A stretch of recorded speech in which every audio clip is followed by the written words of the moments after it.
ग्रीवन्योली नाद सुभान गति, लड़े भुजंग हमेश,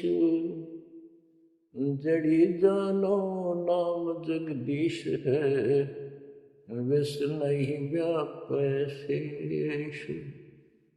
संत गरीबदास जी महाराज परमात्मा से प्राप्त अध्यात्म ज्ञान को कितने सुंदर तरीके से प्रमाण के साथ पेश करते हैं कि परमेश्वर कबीर जी का जो नाम है ये ऐसा जबरदस्त है।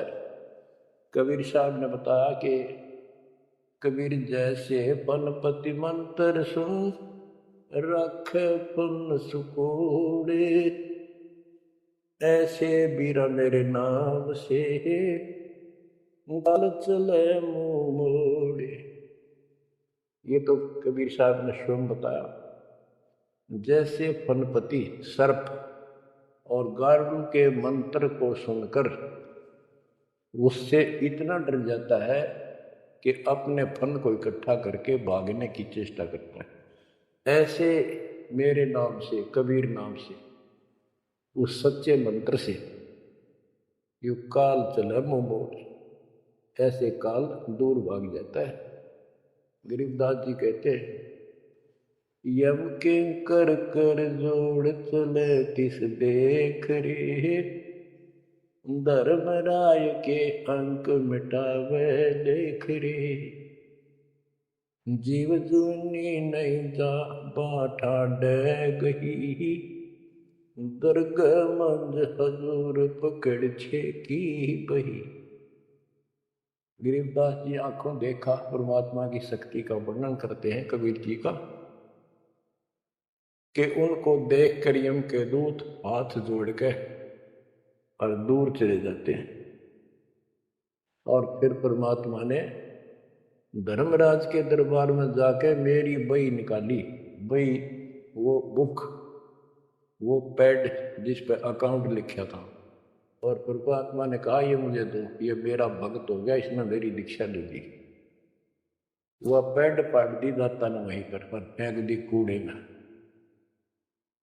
दर्ग मंज हजूर पकड़ छे की बही, जीव जूनी नहीं जा बाठा डे गही। कि कबीर साहब ने जिसकी बाँ पकड़ ली, जिसका हाथ पकड़ लिया, जिसको शरण दे दी, वो जीव 184 प्रकार की योनियों में नहीं जाएगा। बाँ ठाडे गही, ठाडे ठाडा मीन तगड़े समर्थ शक्तिशाली ने हमारी बाँ पकड़ ली, हमें शरण दे दी। ठाडे की परिभाषा थोड़ी सी बताता हूँ आपको, क्योंकि बच्चों कोई भी हम प्रसंग सुनते हैं उसके साथ उसका जो लिंक होता है वो कथा का होना अति आवश्यक है, अन्यथा उसका कोई प्रयोजन नहीं रहता।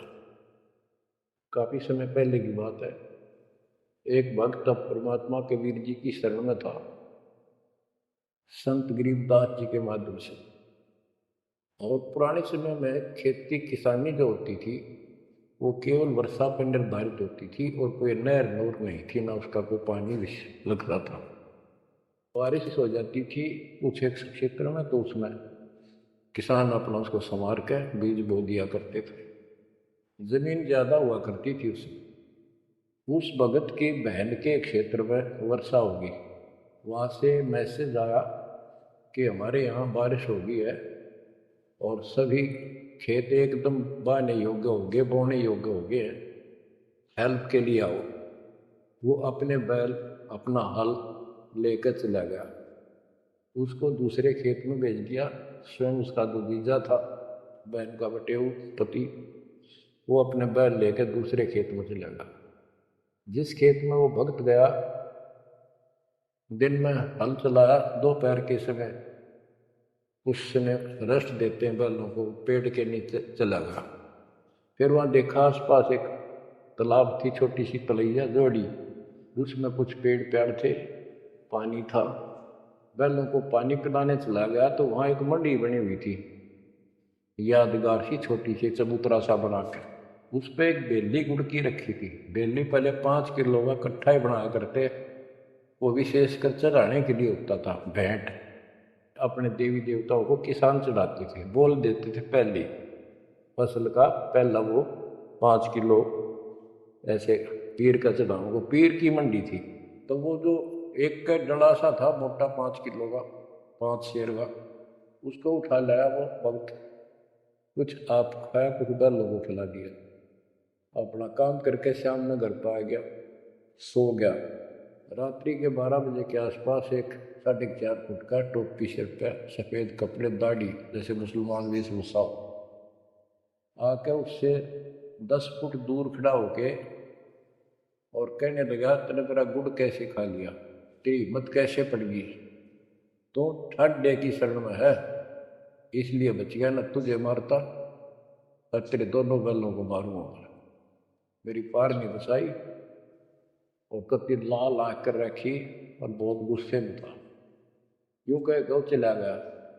भगत को भी फिर थोड़ा सा एहसास हुआ यूं के भला थी, बाकी इतना तो विश्वास था कि समर्थ की शरण में हो, इस तरह के कुतरुओं का कोई गौत नहीं। फिर भी मन में था भी कदे ये बात हुई तो हुई क्यों, ऐसा क्या कारण हो गया। उसने अपनी बहन से पूछा कि बहन ऐसे ऐसे उस मंडी पर गुड़ चढ़ा रखा था आपके खेत में, किसकी वहाँ रखी है वो आपके खेत के बराबर में जोड़ी पे, तालाब पे। तो उसकी बहन बोली के बात हो भाई, क्योंकि एक बेली चढ़ा रखी थी, किसी ने गुड़की तो रखी थी, मैं ठा लिया, उड़ा कुत्ते खाओ उसने, मन बहन आती खिला दी, कुछ आप खा ली। उसकी बहन बोली रे के क्यों जुल्म कर दिया तेने, वो तो उठा लिया तू वहाँ से। रोड लागी में सुनते ही भाई बोला मेरी तो सुन ले सारी। वो एक इतने 4.5 फुट का, 4 फुट का आदमी होगा और सफ़ेद कपड़े पर रखे, ऊपर टोपी, मुसलमान टाइप सा था और मेरे से 10 फुट दूर खड़ा हुआ। रात को आया और ने बोला तेरी हिम्मत कैसे पट गई, मेरा गुड़ उठा लिया, तने खा कैसे लिया। मैं बोला नहीं, वो आप पे बोलेगा। ने बोला तू ठाट देगी शर्म में है, न तुझे मारूँ और तेरे दोनों गला मारूँ। ला ला के रखी थी और नो कहकर चला गया वापस। वह भेड़ और फूट फूट कर रोने लगी, बोला रे तो मेरा काला मुँह कराओ के जवाब दो, माने न्यू सहरू से तने के वो एक गुड़ पाया खाने को। हमारे आप सारे गुड़ की कमी है यहाँ पर। बहुत बुरी तरह लगी रो भाई, बच्चा कुकर मेरा भाई, अपने पति ने भी लड़न लागी, तने क्यों भेजा ही उस साइज में, तो इन्होंने क्यों ना भेजा, तेने बताना चाहिए था इसको पहले। वो भाई बोला तेरी अब भी अकल पर पर्दा पड़ रहा, उतरा शेर हाथ जोड़ के गया, अरे का तू ठाडेगी सब में जा तो बच गया, न मारी न दो मैंने तो रोए जाओ पाछे थे।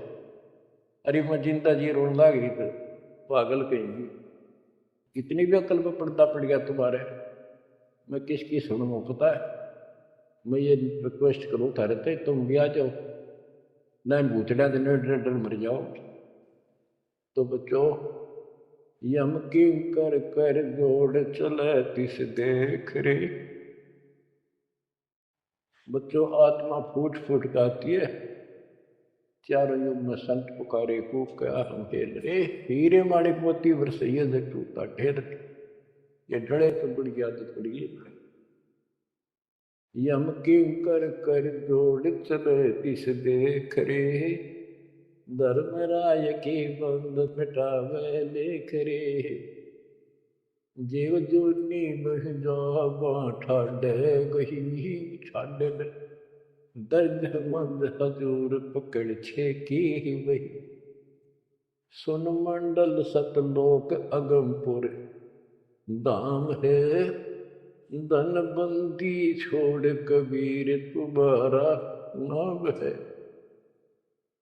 बच्चों इस परम पिता के प्रेम में ऐसे गजब के ज्ञान, ऐसे समर्थ की शरण आत्मा भावुक हो जाती है, रोका नहीं जाता। सो शुक्र मनाते हैं अपने गुरुदेव का, एक निछोड़ हे परम पिता कैसे शरण दिया, कैसा सुंदर राह बता दिया। नहीं या न्यू बिरन माटी राखो या भूतड़े, अरे न पूजे भी जाओ और दुखती भी जो कि न रहनी थी। और गीता कहती है भूत पूजोगे भूत पढ़ोगे। परमात्मा की सूक्ष्म वेद की वाणी कहती है भूत में सो भूत है, देव में सो देव, राम में सो राम है, सुन सकल सुरदेव। अब प्रश्न चल रहा है, कबीर जैसे फनपति मंत्र सुन रख फन सकोड़े, ऐसे बीरा मेरे नाम से काल चल मोड़े। पारक के अंक की अमर ग्रंथ की प्रथम वाणी है, गरीब नौल नाद सुभान गति, लड़े भुजंग हमेश, जड़ी जानो नाम जगदीश है, विष नहीं व्यापै शेष। जैसे एक नेवला होता है सारा 9 इंच का प्राणी, और वो 10 फुट के सांप को, सर्प को, भुजंग को मार देता है। कैसे मार देता? उसके पास एक ट्रिक है, उसके पास एक जड़ी होती है, एक नागदमन जड़ी होती है जंगल में, उसको सूंघता है, उसमें स्मेल आती है। वो सर्प को उस समय छेड़ता है जो वो जड़ी के आसपास होता है, वो झाड़ बोझड़ों के अंदर होती है। वो सर्प को छेड़ता है, सर्प ऐसे फन उठा लेता है और वो जाके एकदम वहाँ जड़ी श्वास में भर लेता स्मेल, और आके उस सर्प के सामने सो के थोड़ी सी दूरी से छोड़ देता है। जिस दर से हवा चल रही हो सर्प की तरफ जा रही हो, उस साइड में हो जाता हो। सर्प को उससे चक्कर आने शुरू हो जाते उस स्मेल से, उसका जी घबराता है और वो भागने की चेष्टा करता है। नेवला फिर उसके गर्दन में बैठ जाता है, मुंडी पर पीछे के, और वहाँ मुंह के ऊपर फिर वो स्मेल छोड़ता ही रहता है। उसको अचेत करके फिर पकड़ कर उसको मार डालता है, काट देता है। तो बच्चों, गरीबदास जी ने बताया कि कबीर परमेश्वर का ये सच्चा नाम सतनाम और सारनाम। सारनाम है, ये है मेन चीज।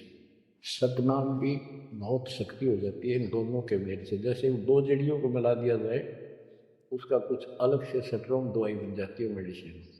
और तीसरी मालिक मिला, मालिक का जो सारनाम है वो तो कहना ही क्या है। तो हमारा जो मोक्ष जो होगा इन सभी मंत्रों के जाप से होगा। ये हमारी साधना है, पूजा हमारी सारनाम है। बच्चों, जैसे एक छोटा सा सर्प उस जड़ी की ताकत से, स्मेल की ताकत से जो श्वास में भर के लाता है, इतने तगड़े लंबे सर्प को कंडम कर देता है। ऐसे ही परमात्मा के इस नाम के सिमरण श्वास के द्वारा करने से ये बताया कि ग्रीव न्योल नाद सुभान गति, लड़े भुजंग हमेश, और जड़ी जानो नाम जगदीश है।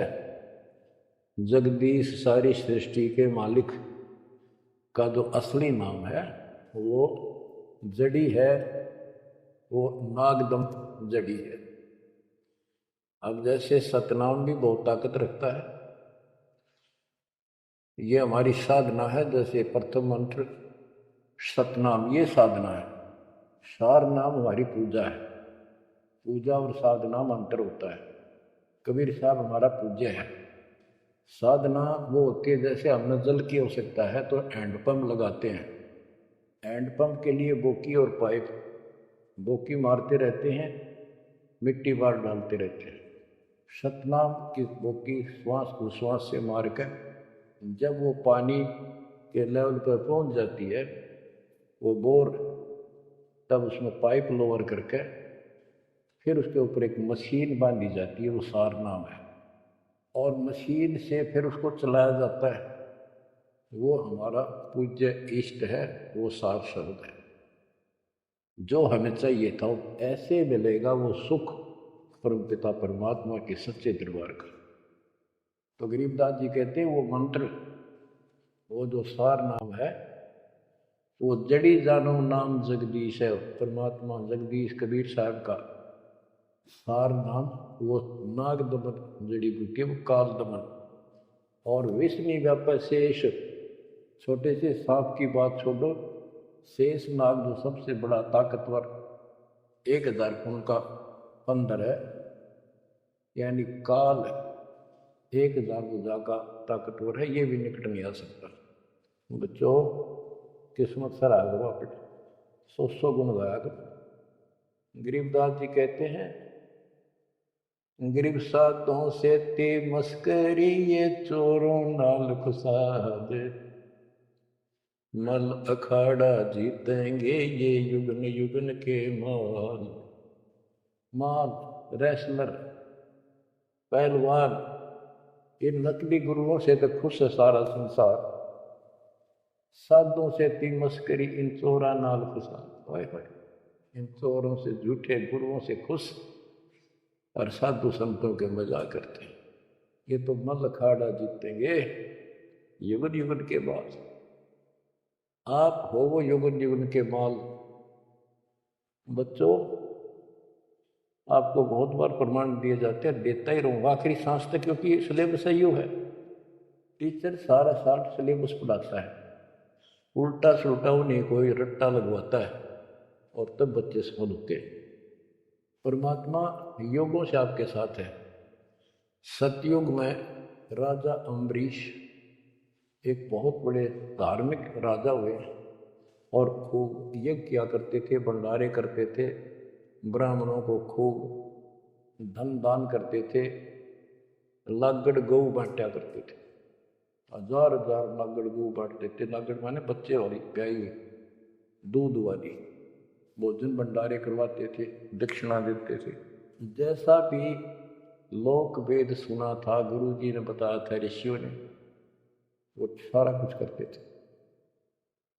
परमात्मा वहां भी साथ रहते हैं, उनकी इज्जत रखते हैं भक्ति की, और बीच बीच में उनको समझाने की चेष्टा की। कोई ऋषि रूप बना के अम्बरीश जी को सच्चा मार्ग बताया, खूब ध्यान से सुना और नाम लिया। लेकिन वो ऋषि वहाँ सैकड़ों और मालिक एक। आखिर में राजा अम्बरीश भी हाथ खड़े कर गया, मालिक की साधना छड़ दी और वो ऋषियों वाली वो शुरुआत करी। इतने अच्छे भगत विष्णु जी के बने हुए थे।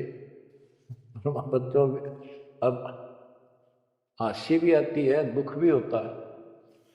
गरीब वेद पढ़े पर भेद न जाने, वाचे पुराने ठार, और पत्थर की पूजा करे भूल गए सृजनहार।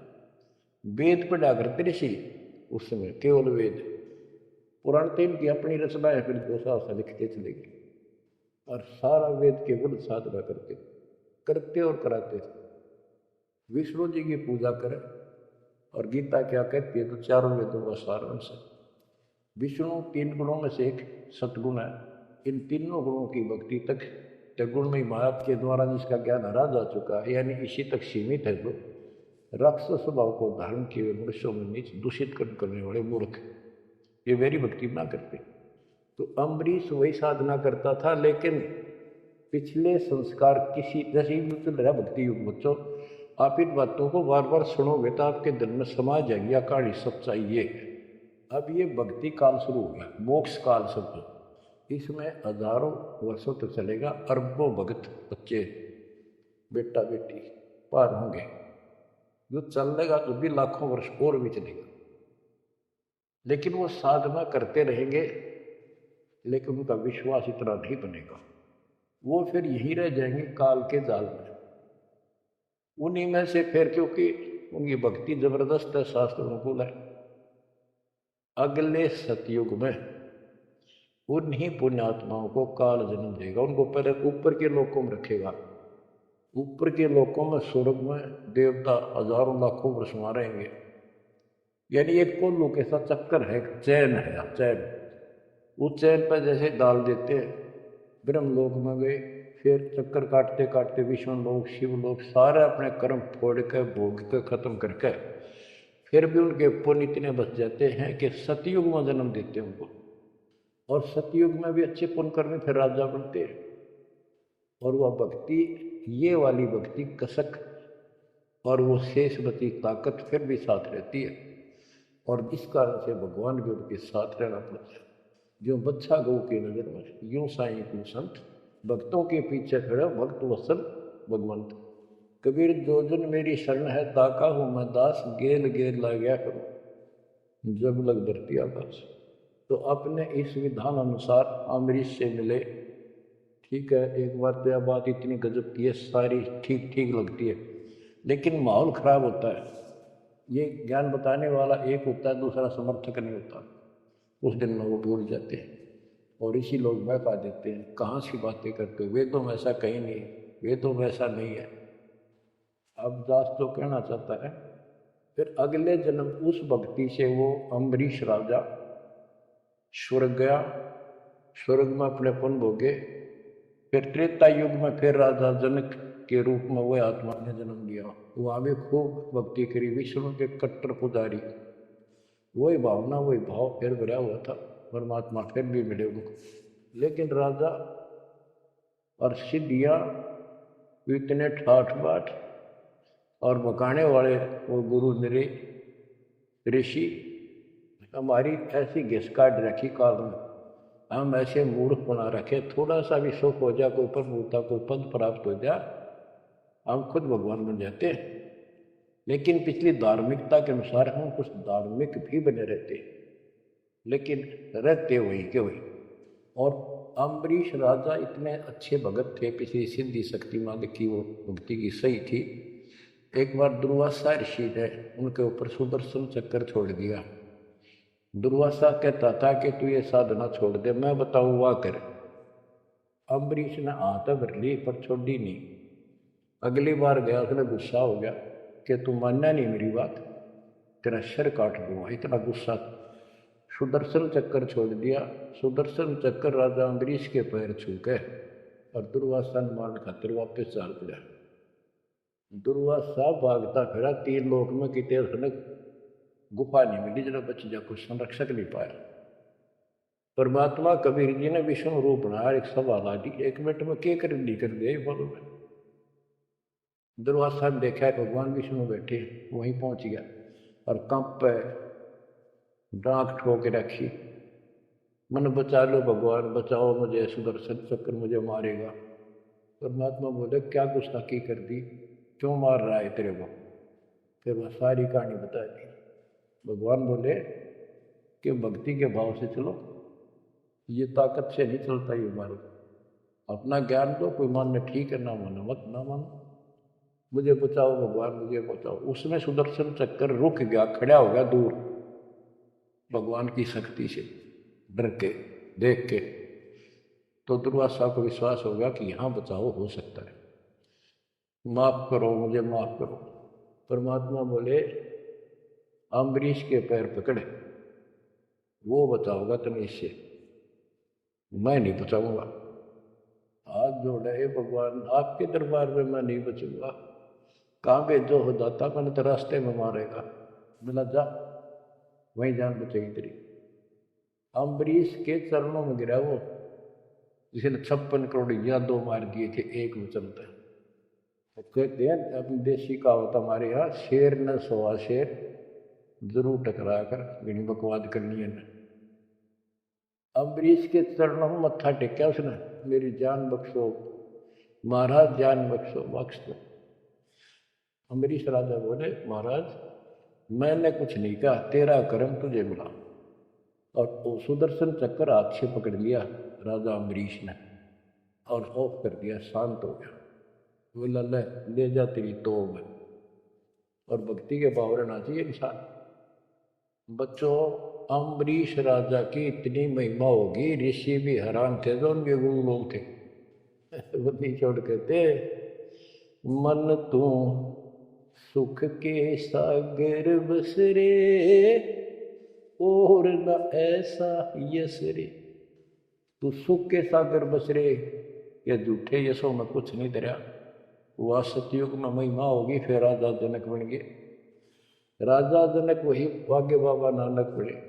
जब एक सुखदेव नाम के बाल ब्रह्मचारी माँ के गर्भ से भक्ति ले रहे थे और आकाश में उड़ जाने की सिद्धि थी, उस हल्दी की गांठ से पंसारी बन जाते ही अपने बराबर किसी ने नहीं समझा था।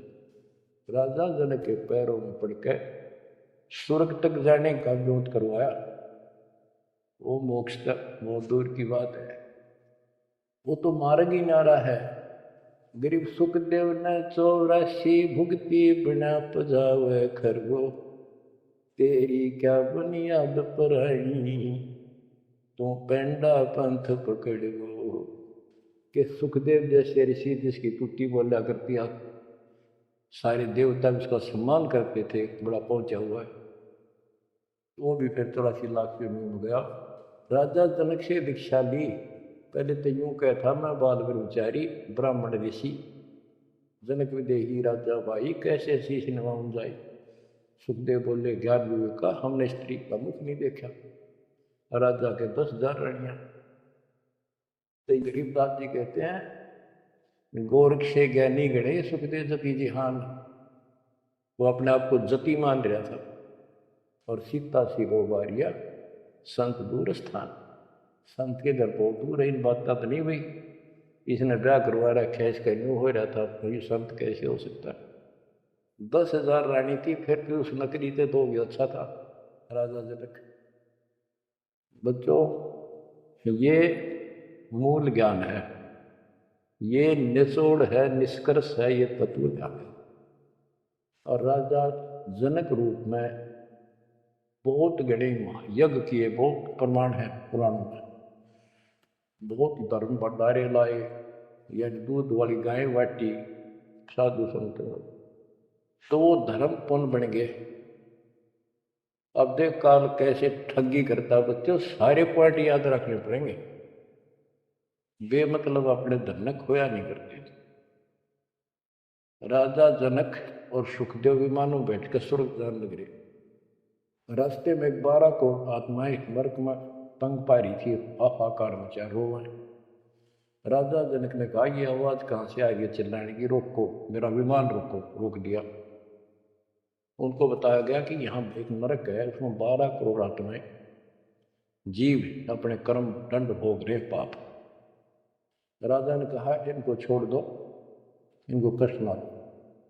तो वहां जो उनके साथ गए थे देवदूत यमदूत, वो कहने लगे जी यहाँ आपका हुक्म नहीं चलता, यहाँ का राजा धर्मराज है, उसके आदेश से सब कुछ होता है।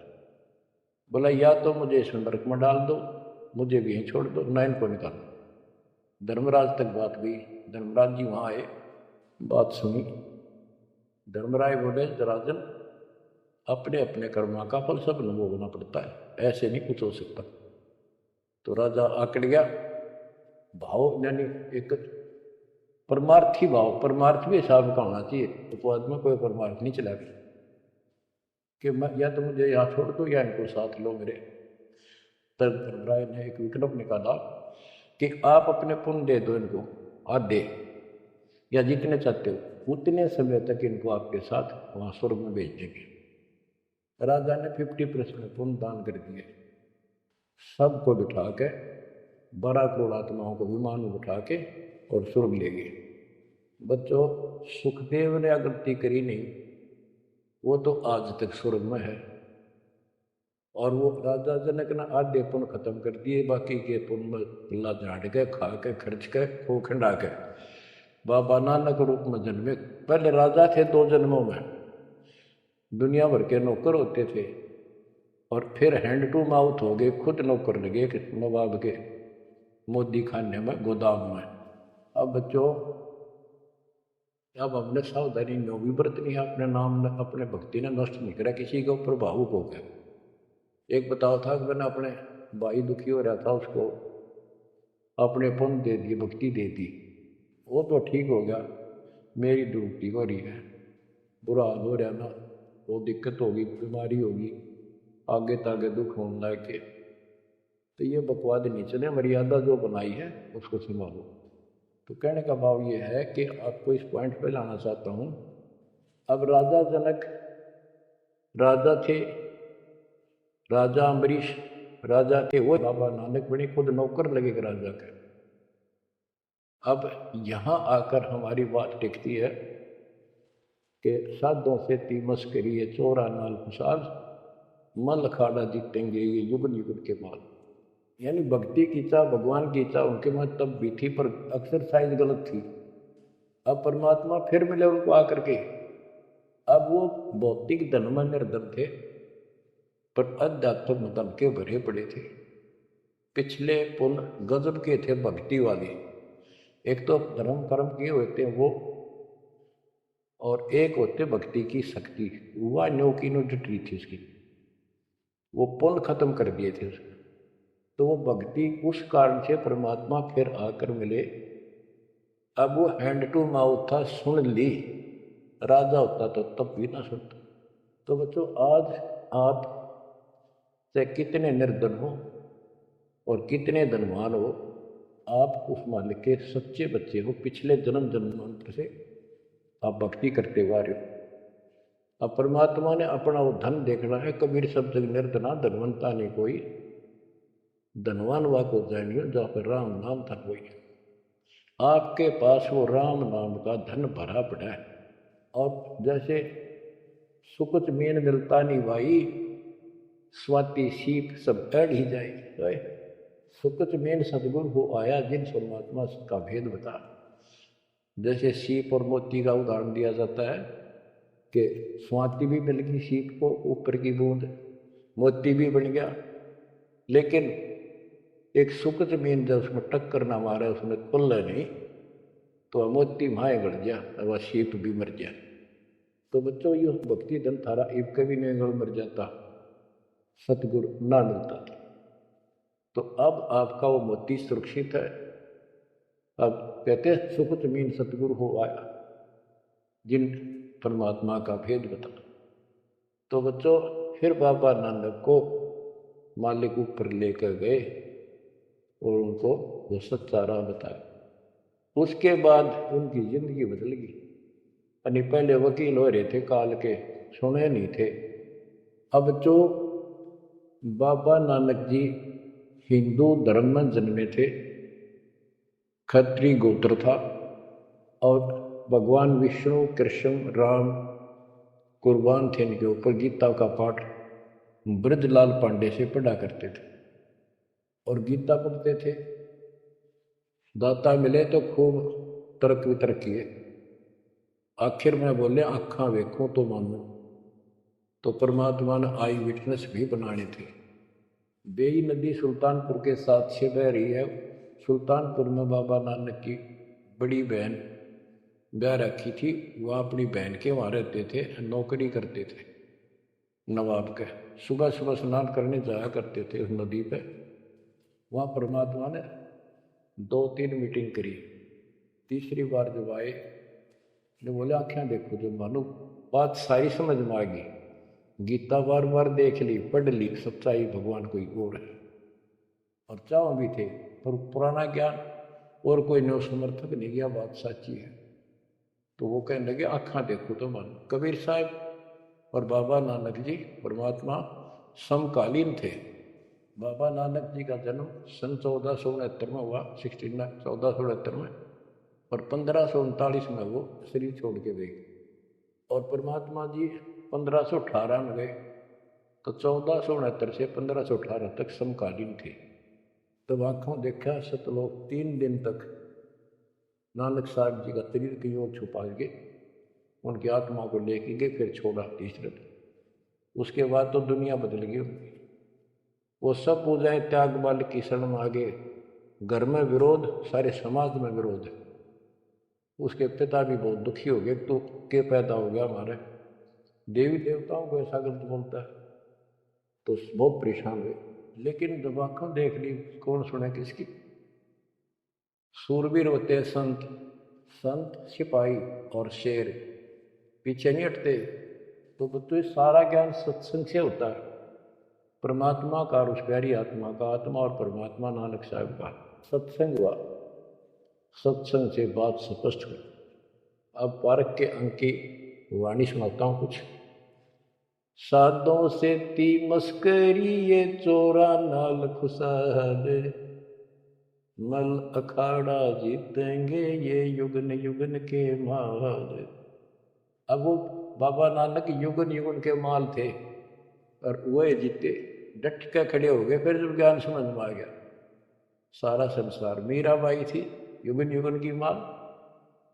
सत्संग में जाना ना छूटे माँ, ये जड़ का बड़ो संसार। तो बच्चों, इस स्थिति में तो बनाना पड़ेगा एक दिन जब जाता राजी होगा।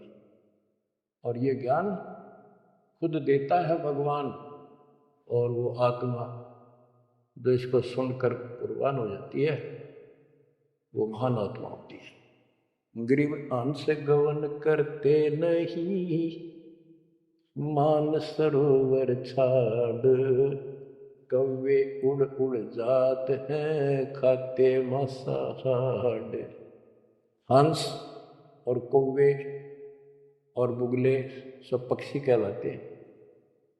हंस उस मानसरोवर को नहीं छोड़ता जहाँ उसका आहार मोती होते हैं, और कौवे वहाँ टेका नहीं, क्योंकि उन्हें तो जगह जगह जाकर मांस खाना, हाड खाड़े, हाडों का मांस चाटना, किसी पशु का जख्म में चोंच मारना, ये कौवों जैसी व्यक्ति के लोगों का स्वभाव होता है कि दुखी उनका अपना उल्लू सीधा हो, स्वार्थ सिद्ध हो, ताकि अगला कितना दुखी हो। ये कौवे जैसे जीव होते हैं। अब यहाँ बताते हैं, कबीर साहब कहते हैं, गरीब अंश गवन करते नहीं, मान सरोवर छाड़, कौवे उड़ उड़ जाते हैं खाते मांसाहार। गरीब मान सरोवर मुक्ति फल, मुक्ता हल के ढेरे, कौवा आसन ना बंद जब भूमि दीन सुमेर। गरीब कौवा रूपी बेक है ना प्रतीत यकीन, 68 का फल मेटे करे भये दीन में दीन।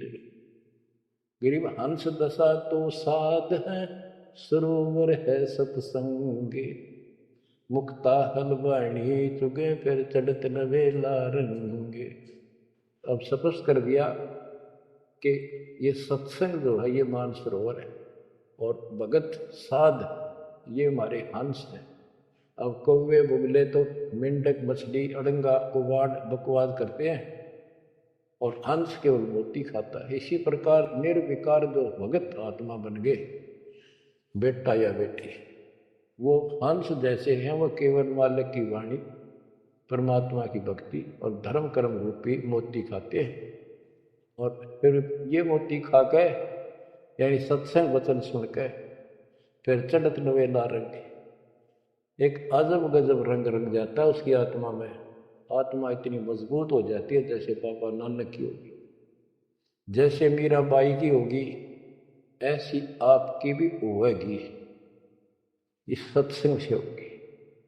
बच्चों ये सत्संग मिला ही नहीं था अपने को आज तक। या परमात्मा की कलम तोड़ कर पाप पर देखो ना कितना लाग रही रहे उस बालक ने, उस परमात्मा ने कि ये वो वचन याद कर लो, सतगुरु दो चावे सो कर ही 14 कोट दूत जग डरी। ये जो चावे सो कर लो, ये प्रमाण देख यो कर दिया। ऊत भूत चंत्रास में मारे पर चित्रगुप्त के कागज पाड़े।